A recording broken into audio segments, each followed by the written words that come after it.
Hey guys, it's Jess, and I am excited to share a live and later video with you. If you're not familiar with these videos on my channel, basically just means that I recorded this card in a live stream on my channel, and I have since edited it into a tutorial format so that those people who don't like to watch lives or didn't have time to catch it can still see what we did in the video and hopefully learn a thing or two throughout the process if there's something that sticks out to you that you wanted to see how it was done.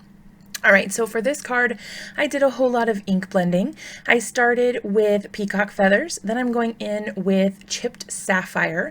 So the idea here is I'm doing things a little differently than I used to do, which is I used to just start with my darkest color and then blend it out to my lightest color.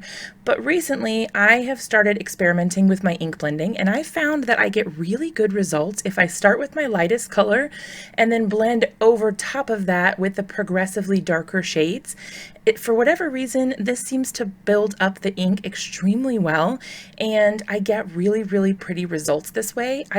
I don't know, I like the way it looks, so this is kind of what I've been doing. So Peacock feathers was first, then chipped Sapphire, and now I'm going in with Seedless preserves. This I think really made a big difference in the way the sky looked in the end, just because that purple really makes it look more rich and vibrant and a little less cool, even though purple's still a cool color. For whatever reason, it made it just feel a little, I don't know, a little more vibrant, a little more vivid maybe. Then I just went in with the black soot. You can see that I'm starting to form sort of an arch shape here. I find that when I'm doing night scenes, it really helps to sort of frame the card with the darkest color on the outside and sort of do an arch or like a rainbow sort of shape with the ink blending. For whatever reason, it gives, I don't know, it just gives this really nice glow sort of effect. It really seems like the night sky is lighting up or glowing from whatever your focal point is. And in this case, my focal point is going to be down at the bottom of my card with some cute little critters and some grass.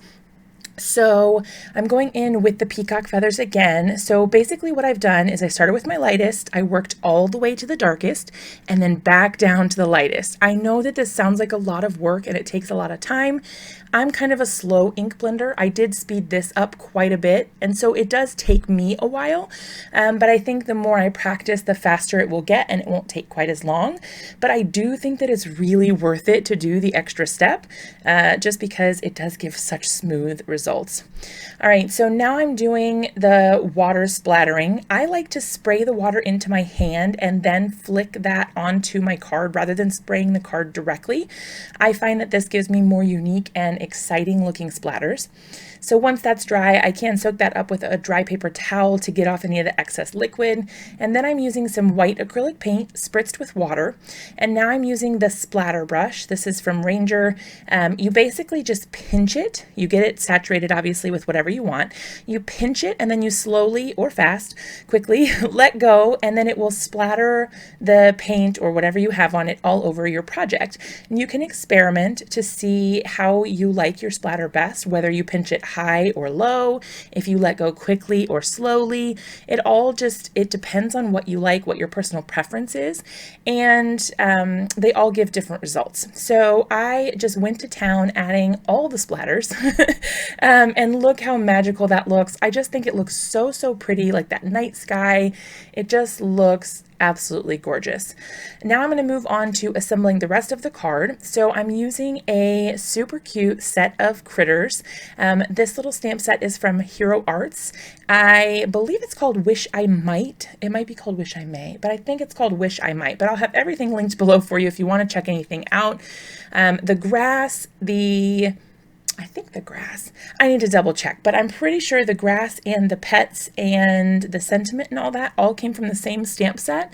But if it didn't, I'll have them linked below. They're kind of a coordinating set. There's a Wish I May and a Wish I Might, and they work perfectly together.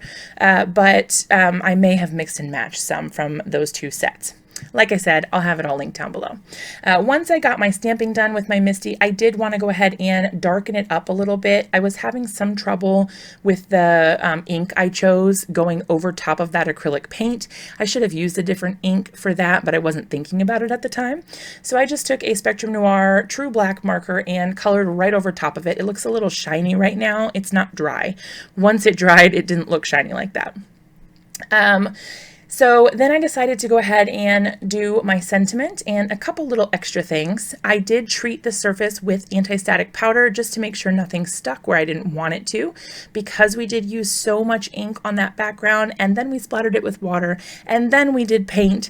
There was a lot going on, so I did make sure that it was completely dry. I believe I even hit it with the heat tool for a little bit just to make sure we didn't have a ton of embossing powder sticking everywhere. So I'm using the Super Sweet Sentiment, a little shooting star, and a moon, and I am going to emboss those with Alabaster embossing powder from Brutus Monroe. This is a ultra fine detail white embossing powder, and it works really well for sentiments and fine details. It's really good. I definitely recommend it. And then I'm just going to go ahead and melt that with my heat tool. Once that is all done, since I did go ahead and trim down my card base already, my card is almost finished. I have a white A2 size card base that I used for this particular card. I really like the way the white makes the scene pop a little bit more. For whatever reason, that really speaks to me. So I put it on there, and then I felt it needed just a little something extra. So I took some scattered straw distress oxide and a little finger dauber, and I went ahead and blended on some of that yellow ink around the moon. And I thought this, I kind of did buff it off with a paper towel also, but I thought this little, just very subtle detail added a lot just to have that glow there in the card. So here is a look at the final card. I hope you love it. If you want to save the colors, you can go ahead and take a screenshot or whatever works for you to save this color combination. I really hope you love the card. If you did, be sure to give this video a big thumbs up, subscribe to my channel if you're not already, and drop me a comment down below to let me know what you thought about the video and if you like the live and later videos. Thanks so much for watching, and I'll see you guys in another video really soon.